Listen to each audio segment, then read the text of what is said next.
Assalamualaikum warahmatullahi wabarakatuh.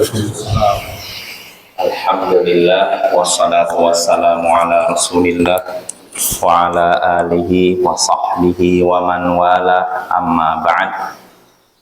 Ayol ikhwah, a'azzani wa a'azzakumullah, saudara-saudaraku yang semoga dimuliakan oleh Allah.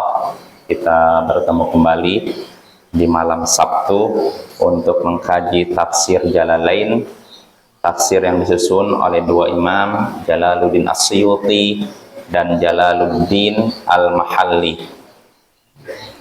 Ya, pada pertemuan sebelumnya kita masih atau memulai surat Asy-Syura.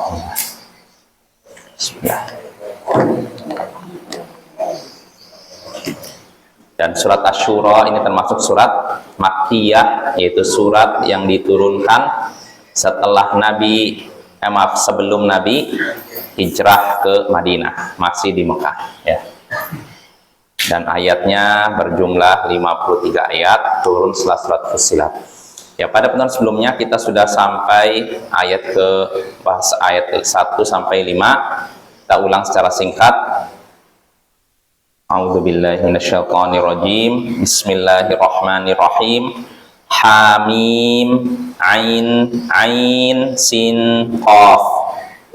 Nah, ini sudah kita singgung. Kalau Imam Al-Mahalli menyatakan Allahu a'lamu bi muradihi bihi. Allah lebih tahu tentang maksud hamim ain sin qaf. Artinya di sini Imam Al-Mahalli menyatakan hamim ain sin qaf ini memiliki makna, tapi maknanya hanya Allah yang lebih tahu, ya. Ini pendapat Imam Al-Mahalli, ya. Nah, pendapat ulama lain menyatakan ini tidak ada maknanya, karena hamim ini huruf, ain huruf, sin huruf, qaf huruf. Sebagaimana dalam bahasa Indonesia, dalam bahasa kita, B ada artinya B, C, D tidak ada artinya kan? Tapi kalau misalkan disambung huruf-hurufnya baru ada artinya. Jadi satu kata, contohnya apa? Baca. Ada artinya? Ada kan? Tapi kalau cuma B saja tidak ada artinya, A saja tidak ada artinya. Nah, ini pendapat yang kedua dan ini pendapat yang lebih tepat, ya. Jadi huruf-huruf tadi tidak ada artinya, tapi bukan berarti tidak ada manfaatnya. Sebab segala sesuatu yang ada dalam Al-Quran pasti ada manfaatnya, ada faidahnya. Ya, di antara faidahnya apa? Kata para ulama, untuk menunjukkan kepada orang-orang musyrik bahwasanya Al-Quran itu berdasarkan bahasa Arab, bahasa yang kalian pahami. Ya, tapi kenapa kalian tidak bisa membuat yang serupa dengan Al-Quran gitu? Ya, ini diantaranya, ya.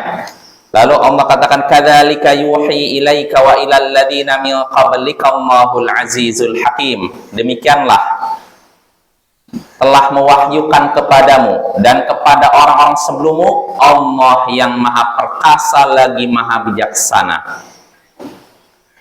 Demikianlah kalau diterjemahkan secara seenaknya, demikianlah Allah telah mewahyukan kepadamu dan mewahyukan orang-orang sebelummu.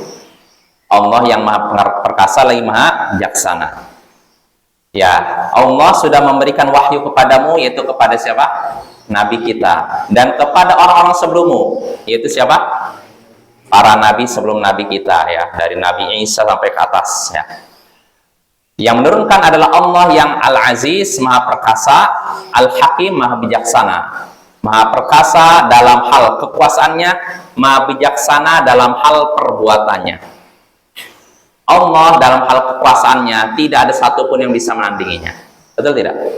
Ya, Allah maha perkasa, tidak ada satupun yang sanggup melawan kehendaknya. Dan maha bijaksana dalam perbuatannya. Segala perbuatan Allah itu berdasarkan kebijakan atau berdasarkan hikmah. Tidak ada yang sia-sia, ya.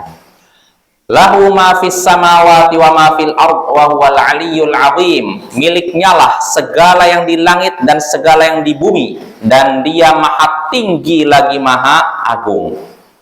Jadi apa yang ada di langit dan di bumi berupa kerajaan, penciptaan dan hamba makhluk, semuanya milik Allah dan dia Allah maha tinggi ala khalqi, di atas makhluknya. Ya, jadi secara tidak langsung Imam Al-Mahalli menetapkan ketinggian Allah, ya, walaupun dalam ayat lain beliau mentakwil, ya, tapi di sini beliau menetapkan secara tidak langsung. Ya, Al-Azim, dan maha agung. Allah maha tinggi di atas makhluknya dan maha agung, maha besar. Ya, Al-Kabir, lebih besar daripada segala sesuatu. Makanya kita bertakbir Allahu Akbar. Allah maha besar, lebih besar daripada segala sesuatu, ya. Kalau kita bayangkan saja arsy itu, ini makhluk Allah yang paling besar, paling tinggi, paling luas. Nanti akan kita bahas dalam kitab tauhid bagaimana luasnya arsy itu. Nah, kalau kita sudah bisa membayangkan betapa besarnya arsy, singgasana Allah, maka apalagi Allah. Ya, maka masalah kita kecil, ya. Kita ini kecil, untuk apa menyombongkan diri? Masalah kita kecil, untuk apa kita merasa takut? Ya, karena kalau kita punya Tuhan yang maha agung, harusnya ketika menghadapi masalah kita tidak stres, ya, karena kita memiliki Tuhan yang maha agung. Sebesar apapun masalah kita, itu amat kecil bagi Allah, ya. Lalu Allah katakan sini, takadus samawati yatafattarna min fawqihin, hampir-hampir langit pecah dari atas, ya. Wal malaikatu dari atasnya, wal malaikatu yusabbihuna bihamdi rabbihim, dan para malaikat bertasbih dengan memuji Tuhan mereka, wa yastaghfiruna liman fil ard, dan memohonkan ampun untuk siapa yang ada di bumi. Ala innallaha wal ghafurur rahim. Ingatlah, sesungguhnya Allah dialah maha pengampun lagi maha penyayang. Allah katakan langit-langit hampir pecah dari atas mereka. Antara satu lapis pecah. Kan lapis langit kan 7 lapis. Yang atas lapis 7 akan pecah. Lapis ke-6 akan pecah. Lapis ke-5 akan pecah. Pertanyaannya kenapa? Kenapa akan pecah? Min azamatillah, kata para ulama, karena keagungan Allah. Artinya langit takut kepada Allah, karena merasakan keagungan Allah akan pecah. Bisa dibayangkan akan pecah. Ya, sama seperti kita misalkan manusia aja nih. Kalau misalkan manusia diburu oleh penjahatnya sudah bawa senjata tajam, dia sembunyi di suatu tempat, kira-kira apa yang terjadi pada orang itu? Sampai mungkin bisa jadi pingsan, kan? Ya, kalau bisa pecah-pecah itu. Tapi manusia tidak bisa pecah. Paling apa ujungnya? Pecah, pembuluh darahnya. Apa itu? Stroke, ya kan? Karena ketakutan, kan? Nah, itu manusia. Nah, kalau langit hampir pecah zatnya, karena takut kepada Allah. Langit, bayangkan, benda makhluk Allah yang kita lihat seakan-akan tidak bernyawa, ternyata memiliki perasaan takut kepada Allah. Lalu kita lanjut, dan para malaikat bertasbih dengan memuji Tuhan mereka. Jadi mereka bertasbih sambil memuji Allah. Bertasbih yaitu mengucapkan subhanallah, maha suci Allah, dan sambil memuji itu alhamdulillah. Ya, ini para malaikat, ya. Lalu Allah katakan wa yastaghfiruna liman fil ard. Selain bertasbih kepada Allah, para malaikat juga memohonkan ampun untuk siapa yang ada di bumi. Siapa kira-kira? Bukan manusia biasa, tapi orang-orang beriman, ya. Orang-orang kafir nggak ada istighfar, ya. Maka nggak perlu datang ke kuburan orang kafir lalu doa perlu. Kadang kita ini karena entah politik atau apa, kadang kita mengorbankan prinsip kita. Kita jangan seperti itu. Kalau misalkan yang matinya orang kafir, jangan kita yang di depan makamnya. Cukup mengutus orang yang misalkan bukan muslim. Nah, kamu sana, jangan muslimnya, oke, ya. Seorang muslim nggak boleh berdiri di atas kubur orang kafir. Berdiri itu maksudnya mendoakan, ya. Jangankan orang lain, bapak sendiri, orang tua sendiri pun tidak boleh, Bapak ya. Jadi sebagaimana baktinya seorang anak kepada bapaknya yang kafir, kepada ibunya yang kafir, kata para ulama, ya ketika itu dia mempersiapkan jenazahnya, mengantar jenazahnya, dikuburkan, selesai, udah pulang. Nggak usah berdiri. Kan biasanya kalau dikuburkan kan apa?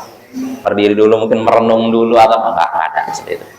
Kalau misalkan orang tuanya kafir, dikuburkan, udah selesai. Baktinya seorang anak kepada orang tua yang kafir cuma tadi dikuburkan, selesai. Nggak ada lagi apa ritual lain, Bapak ya. Maka jangan berdiri di hadapan kuburan kafir lalu mendoakannya, nggak boleh seperti itu. Nah, apa? Nunduk tujuannya apa? Jangan berdiri di kuburnya, di luar kubur. Ya, kalau kita diundang ke rumah duka, kita nggak tahu. Takziah. Bukanya ayat masih ada tuh. Kita datang tuh orang kan pakai apa tuh kita? Takziah istilahnya. Kalau gimana? Oh, maksudnya takziah. Iya. Kalau takziah menurut pendapat yang kuat boleh. Takziah kepada orang kafir yang hidup damai dengan kita boleh. Takziah artinya melayatkan, selain menjenguk, ya, menghibur keluarganya, bukan menghibur orang yang mati. Ya, ayatnya udah gak usah dihibur lagi. Ya, keluarganya nggak masalah. Makanya kalau misalkan ada ungkapan, Bapak ya, kami berduka cita, ya sekedar basa-basi gitu ya nggak masalah ya. Jadi jangan ditambah semoga fulan diterima di sisi Allah. Jangan ya. Basa-basinya jangan kelewatan. Kalau sekedar kami berduka cita, berbelasungkawa ya nggak masalah. Tapi jangan lebih dari itu ya. Jangan ada tambahan melebihi itu. Jadi tadi para malaikat ini memohonkan ampun untuk orang yang di muka bumi, maksudnya orang yang beriman. Adapun orang kafir tidak seperti itu.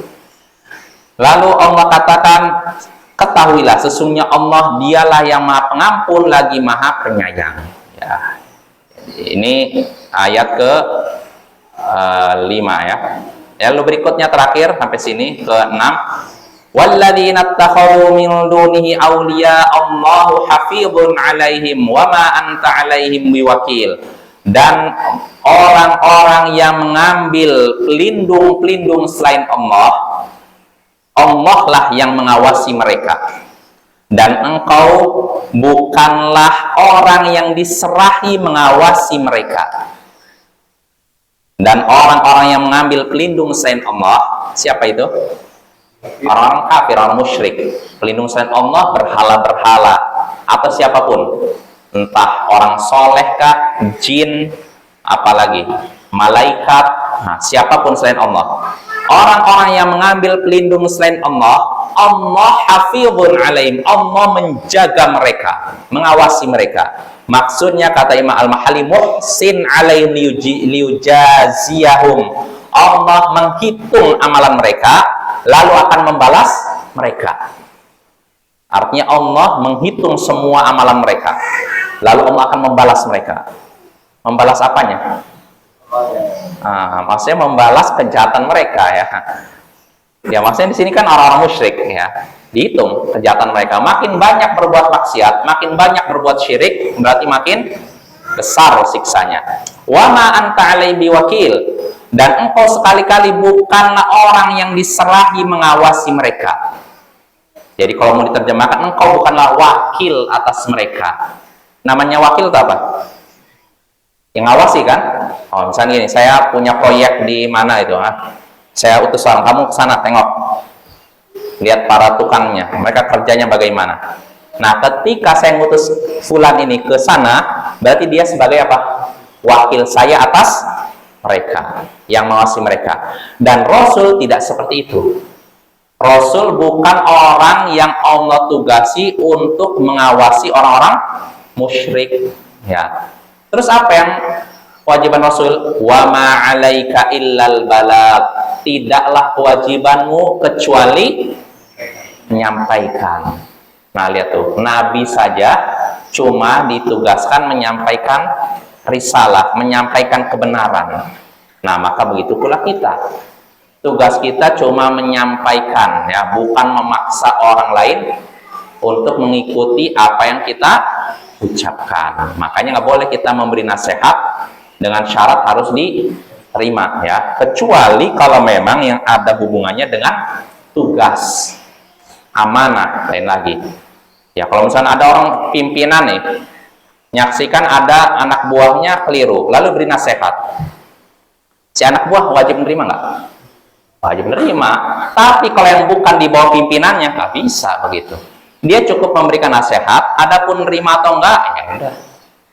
Jelas apa ya? Ya contohnya pemimpin ya, pemimpin negara menyaksikan ada rakyatnya mungkin keliru, diberikan nasihat, maka yang memberikan yang diberi nasihat ini wajib terima karena di bawah kekuasaannya. Yang tidak bisa itu kalau di luar kekuasaannya. Ya contohnya saya punya anak saya wajib menerima nasihat saya, menjalankan nasihat saya wajib. Kamu begini wajib nih. Tapi kalau orang lain, anak orang lain ada yang salah, saya nasihati, apakah saya bisa maksa dia? Nggak bisa. Makanya kata Imam Ibnu Hazm, inna sahta bisyartil qabuli mink fa anta zalim. Kalau engkau memberikan nasihat dengan syarat nasihatmu diterima, maka engkau sudah berbuat zalim. Jadi nggak boleh kita memaksa dalam memberikan nasihat ya. Nah itu ayat 1 sampai ayat 6. Nah dari beberapa ayat ini kita bisa mengambil beberapa faidah, beberapa pelajaran. Di antaranya pertama, kesamaan wahyu yang Allah berikan kepada para nabi. Kesamaan wahyu yang Allah berikan kepada para nabi. Sebab dalam ayat yang ketiga Allah katakan, demikianlah Allah memberikan wahyu kepadamu dan kepada orang-orang sebelummu. Artinya di sini wahyu yang diberikan kepada nabi kita sama dengan wahyu yang diberikan kepada para nabi sebelum nabi kita. Maksudnya sama dari sisi apa? Sisi dasar, usul istilahnya apa? Fondasi, pokok agamanya. Ya, adapun cabangnya ini memang berbeda. Jelas Bapak ya? Dari sisi pokok maksudnya apa? Contohnya di dalam di antara wahyu yang diberikan kepada Nabi Muhammad yaitu kita hanya boleh beribadah kepada Allah. Betul tidak? Nah, kalau di dalam ini wahyu yang diberikan kepada Nabi Isa bagaimana? Sama juga. Yang diberikan kepada Nabi Musa sama juga. Kepada Nabi Ibrahim sama saja. Nah, contohnya di dalam wahyu yang diberikan kepada nabi kita bahwasanya hari akhirat, hari kiamat itu benar-benar terjadi. Nah, kalau yang diberikan kepada Nabi Musa bagaimana? Sama juga. Nabi Isa, Nabi Ibrahim sama, nggak beda ya. Dalam masalah akhirat, iman kepada takdir sama juga Bapak ya. Jadi iman kepada takdir bukan cuma ada di ini, ada di syariat yang wahyu yang diberikan kepada para nabi terdahulu ya. Jadi itu, jadi wahyu yang diberikan kepada para nabi itu sama, intinya sama ya, dalam masalah dasar pokoknya sama. Yang beda tuh dari sisi cabang, cara ibadah, nah itu beda ya. Mungkin antara misalkan dalam kita diperintahkan sholat, ya tidak, di kalangan para nabi terdahulu diperintahkan sholat tidak. Makanya Allah katakan dalam surat surat Al-Baqarah, Allah sebutkan perintah kepada Bani Israel, wa aqimus salat wa atuz zakat warka'u ma'ar raki'in. Tegakkanlah salat, tunaikan zakat, rukulah bersama orang-orang yang ruku. Tegakkanlah salat. Berarti ada tidak salat di syariat Nabi Musa? Ada. Ya, ada, cuma caranya mungkin beda dan mungkin sangat besar kemungkinan beda ya. Jadi kalau salatnya orang Yahudi itu beda dengan kita. Kalau mereka mungkin ya sedikit kayak rukunya mungkin gini-gini, ya kan? Yang pernah lihat di tembok ratapan kan gini-gini kan? Ya tidak. Nah itu makanya dalam kita Bapak kalau menghormati seorang nggak boleh kayak gitu. Nggak boleh. Biasa aja lah. Ya nggak usah seperti inhina. Inhina tuh istilahnya ruku. Bungkuk condong itu nggak usah. Kalau misalkan bungkuknya atau mengangguk kepala nggak masalah. Assalamualaikum, ya masalah. Tapi kalau sambil itu jangan ya. Maka yang seperti orang Yahudi kan kayak gitu, rukunya mereka seperti itu. Yaitu faedah pertama ya, wahyu yang diberikan pada para nabi sama, dasarnya pokoknya sama, yang mungkin berbeda cuma cabangnya. Lalu faedah berikutnya yang bisa kita petik dari ayat ini, faedah kedua yaitu penetapan kenabian Muhammad sallallahu alaihi wasallam. Sebab di sini Allah katakan, demikianlah Allah yang maha perkasa lagi maha bijaksana memberikan wahyu kepadamu. Kalau orang mendapatkan wahyu namanya apa? Nabi ya. Jadi yang dikatakan nabi adalah orang yang menerima wahyu. Adapun orang yang dianggap soleh, punya kata-kata bijak, ini tidak bisa dikatakan menerima wahyu. Itu namanya apa? Ilham mungkin, atau firasat. Jadi wahyu itu hanya diterima oleh nabi ya. Selain nabi nggak menerima wahyu. Timbul pertanyaan, ini seperti yang pernah ditanyakan kepada saya, ngobrol sama seorang, wahyu itu nggak berhenti. Ada orang ngomong di depan saya, wahyu itu nggak berhenti setelah nabi meninggal. Loh, kok bisa? Karena kalau wahyu berhenti berarti Jibril pensiun katanya. Masa Jibril nganggur? Nggak mungkin Jibril nganggur katanya. Gimana tuh? Karena kalau wahyu udah berhenti berarti Jibril nganggur. Nggak mungkin Jibril nganggur katanya. Nah ini sekilas masuk akal, tapi sebenarnya jauh dari akal. Ya wahyu sudah berhenti. Setelah Nabi Muhammad meninggal sudah wahyu berhenti. Nggak ada lagi wahyu turun. Ini berdasarkan ayat Al-Quran, hadis dan ijma' para ulama. Yang muncul seperti ini muncul dari kalangan kaum sufi. Karena mereka meyakini syekh-syekh mereka masih menerima apa? Wahyu dari Jibril. Walaupun mereka menamakan kata ilham atau kasyaf atau wangsit dan semacamnya. Intinya setelah Nabi meninggal, wahyu pun berhenti, selesai, nggak ada lagi. Terus pertanyaannya, apakah Jibril berhenti, maksudnya tidak bertugas sama sekali? Tetap bertugas. Tugasnya di antara apa? Ketika Lailatul Qadar, Jibril turun ya, tapi bukan membawa wahyu, tapi menentukan apa? Takdir setahunan. Nah, di Lailatul Qadar itulah Jibril turun. Dalilnya apa? Dalilnya apa, Zaki?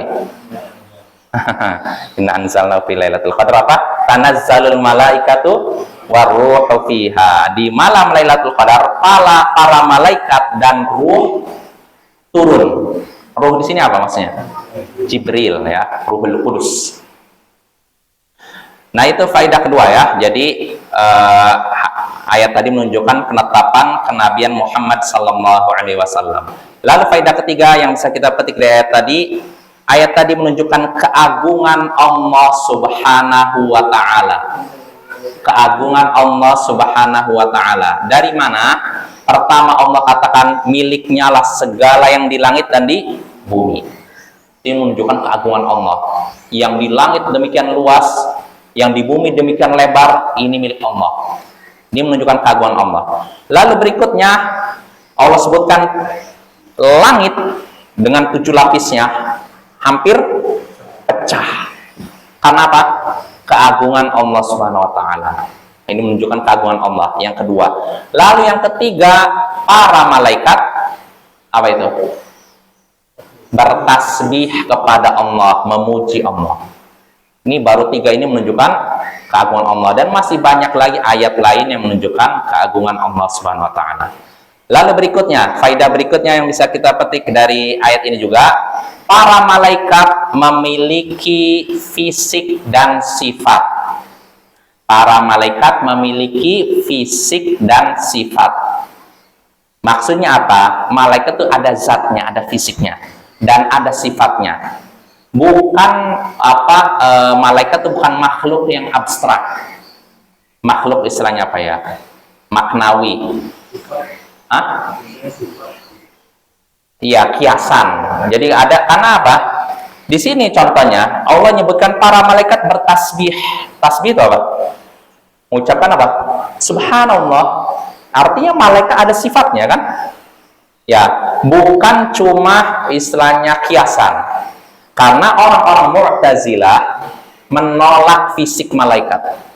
Kata mereka malaikat itu bukan makhluk yang punya sayap lalu berwarna cerah indah dari cahaya, enggak. Tapi maksudnya malaikat adalah dorongan dalam hati yang menyuruh manusia untuk berbuat baik. Ini orang Mu'tazilah seperti itu. Sebagaimana kalau setan, setan juga sama, bukan makhluk yang punya dua tanduk, mukanya menyeramkan, enggak. Terus apa setan? Setan ada dorongan dalam hati yang menyuruh manusia untuk berbuat jahat. Nah, ini Mu'tazilah Bapak ya. Dan orang Mu'tazilah ada juga di zaman sekarang ya, walaupun tidak mengaku terang-terangan. Tapi ada nggak yang ngaku terang-terangan? Ada orang Indonesia ngaku saya Mu'tazilah. Tapi itu aib sekali ya, orang ngaku Mu'tazilah. Ya, jadi itu ya. Jadi malaikat memiliki fisik dan sifat. Nah, ini bantahan terhadap orang-orang Mu'tazilah. Malaikat memiliki fisik dan sifat, maka hendaknya kita mengimani. Karena sifat malaikat sudah Allah sebutkan dalam Al-Qur'an, dalam hadis. Ya, contohnya para malaikat memiliki sayap. Iya tidak? Ini dalam Al-Qur'an. Lalu para malaikat terbuat dari cahaya. Ini dalam hadis. Lalu para malaikat contohnya Jibril mengepakkan sayapnya sehingga menutup ufuk. Ini disebutkan dalam hadis. Ya, masih banyak lagi ayat dan hadis yang menyebutkan sifat malaikat. Maka sikap kita dengan apa? Dalam menghadapi itu beriman. Kita katakan malaikat punya zat dan sifat. Ya, memiliki sifat dan fisik. Sifatnya begini-begini, fisiknya begini-begini. Ya. Itu faidah berapa? 3 ya. Lalu faidah berikutnya yang bisa kita petik dari ayat tadi, kemuliaan para malaikat. Ya, karena mereka selalu bertasbih kepada Allah dan memohonkan ampun untuk orang-orang beriman. Nah, ini kemuliaan para malaikat. Ya, mereka selalu bertasbih kepada Allah sebagaimana disebutkan dalam ayat ini. Yusabbihuna bihamdi rabbihim, mereka bertasbih kepada Tuhan mereka dengan memujinya, dan mereka juga memohon ampun untuk orang-orang yang beriman. Lihat tuh, ini kemuliaan para malaikat. Artinya mereka sangat mengagungkan Allah dan sayang kepada orang-orang beriman.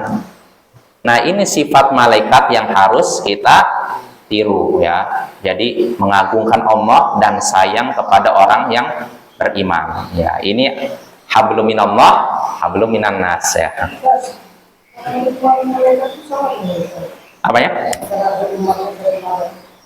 Cara beriman. Allahu a'lam. Nggak tahu. Kita nggak tahu. Saya nggak pernah lihat. Yang jelas para malaikat ibadah, tasbih mereka mengagungkan Allah. Cuman apakah ibadah mereka sudah nggak tahu saya. Yang jelas para malaikat nggak pernah bermaksiat. Makanya kisah Harut dan Marut, pernah dengar kan? Harut Marut. Pernah dengar Bapak? Harut Marut malaikat yang katanya dikutuk gara-gara apa? Gara-gara jadi gini. Ceritanya gini, secara singkatnya gini. Ini surat Al-Baqarah sebutkan. Jadi Allah tuh mengutus Harut dan Marut. Harut Marut ini seorang malaikat ya, 2 malaikat. Nah, Harut dan Marut ini melihat manusia ini kok mudah sekali berbuat maksiat. Maka Harut dan Marut merasa manusia ini istilahnya mencela manusia. Kenapa mudah sekali? Seandainya saya jadi manusia, saya nggak akan seperti manusia. Artinya tetap taat pada Allah. Nah, akhirnya Allah takdirkan Harut dan Marut diberikan sifat manusia, yaitu punya apa? Nafsu kan? Nah, setelah itu disodorkan 2 wanita. 2 atau 1 saya lupa, itu kisah Israiliyat ini ya. Nah, rupanya selama jadi malaikat belum punya sifat manusia, malaikat menyaksikan wanita nggak punya syahwat kan? Tapi setelah diberikan sifat manusia timbul syahwat sehingga akhirnya mau memegang perempuan ini. Nah, disitulah Allah mengutuk Harut dan Marut. Nah, mereka akhirnya dikutuk, masih Allah ancam siksa, akhirnya mereka milih Allah dan kami di ini aja dibelenggu aja sampai hari kiamat. Mereka lebih milih siksa dunia daripada siksa akhirat. Nah, ini kisahnya ada dalam kisah buku tafsir, tapi ini kisah Israiliyat, ya. Artinya tidak bisa dipercaya, ya. Itu cuman dongeng saja, Bapak ya. Dongeng Israiliyat, dongeng dari kalangan Bani Israel, ya. Ya, jadi kesimpulannya para malaikat punya sifat, diantaranya selalu taat dan tidak punya nafsu, ya. Kalau malaikat punya nafsu, itu malaikat HW. Ya udah, kita lanjut. Faedah berikutnya yang bisa kita petik dari ayat ini. Nah, dari ayat-ayat 1 sampai ayat kelima, kita bisa mengambil kesimpulan bahwasanya Allah memiliki beberapa nama, di antaranya Al-Aziz, Al-Hakim, Al-Ghafur, Al-Ali, Al-Azim, Al-Ghafur, Ar-Rahim. Berapa itu? 6, ya. Allah memiliki beberapa nama, di antara Al-Aziz. Al-Aziz artinya apa? Maha perkasa. Al-Hakim, maha memiliki hikmah, bijaksana. Al-Ali, maha tinggi. Al-Azim, maha besar, maha agung. Al-Ghafur, maha pengampun. Ar-Rahim, maha penyayang. Nah, inilah Asmaul Husna, Bapak ya. Jadi kalau kita mau mempraktekkan menggunakan Asmaul Husna untuk doa, diantaranya bisa pakai ini. Ya, ini Asmaul Husna. Jadi kalau kita mau cari Asmaul Husna ini, ya, ada dalam Al-Quran. Lalu faedah berikutnya yang bisa kita petik dari ayat tadi juga, terutama ayat terakhir, celaan bagi orang-orang yang berbuat syirik, ya. Ya, karena mereka sudah mengambil pelindung-pelindung selain Allah. Lalu faedah terakhir yang terkait dengan ayat tadi juga, tugas Nabi hanyalah menyampaikan risalah, bukan memaksa orang lain untuk mendapatkan hidayah. Tugas Nabi hanyalah menyampaikan risalah, bukan memaksa orang lain mendapatkan hidayah. Nah, itu. Jadi Nabi nggak bisa memaksa orang lain, maka apalagi kita, ya. Tugas kita sampaikan, ya.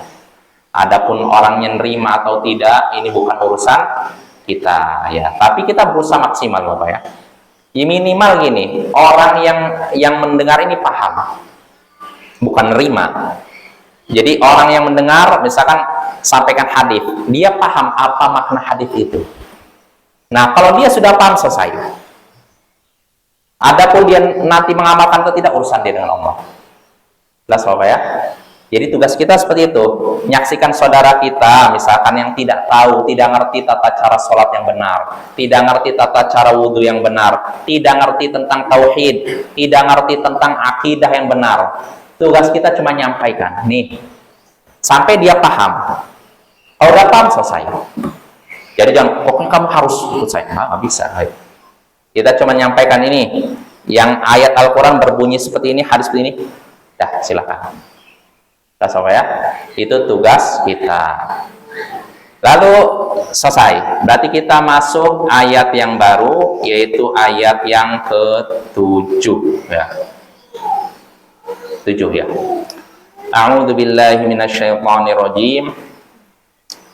Wa kadzalika auhayna ilaika qur'anan arabiyyan litundhira ummal qura wa man haulaha wa tundhira yaumal jam'i la raiba fihi fariqun fil jannati wa fariqun fis sa'ir walau syaa Allahu laja'alahum ummatan wahidah walakin yudkhilu man yasha'u fi rahmatih wadh-dhalimuna ma lahum min waliyyin wala nasir. amittakhadhu min dunihi awliya fallahu huwal waliyyu wa huwa yuhyil mauta wa huwa ala kulli syai'in qadir. Wa kadzalika auhayna ilaika Qur'anan Arabiyya. Demikianlah kami wahyukan kepadamu Quran dengan bahasa Arab. Litundira ummal qura wa man haulaha, agar engkau memberikan peringatan kepada ummul qura dan yang sekitarnya, orang-orang sekitarnya.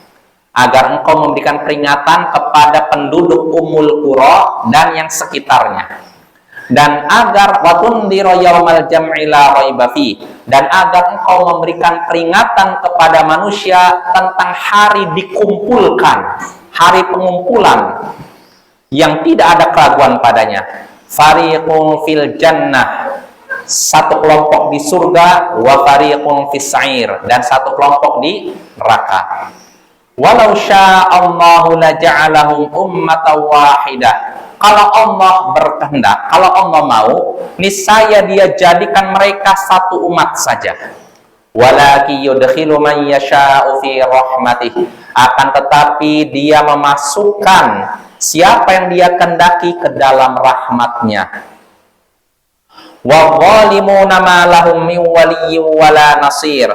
Dan orang-orang zalim tidak ada bagi mereka satupun pelindung dan tidak pula satupun penolong. Amittakhadhu min dunihi awliya. Apakah pantas mereka mengambil pelindung-pelindung selain Allah? Fallahu huwal waliyyu wa huwa yuhyil mauta. Allah dialah wali yang sesungguhnya, dialah pelindung yang sesungguhnya, dan Dia menghidupkan orang-orang yang sudah mati. Wa huwa ala kulli syai'in qadir, dan Dia maha kuasa atas segala sesuatu. Nah, inilah ayat ke-7 dan ayat 9 yang akan kita bahas pada pertemuan berikutnya insyaallah. Ya, jadi pada pertemuan berikutnya kita lanjut ayat ke-7 dan ke-9 ya. Wassallallahu ala nabiyyina Muhammadin wa ala alihi wa sahbihi ajma'in. Wa akhiru da'wana anil hamdulillahi rabbil alamin.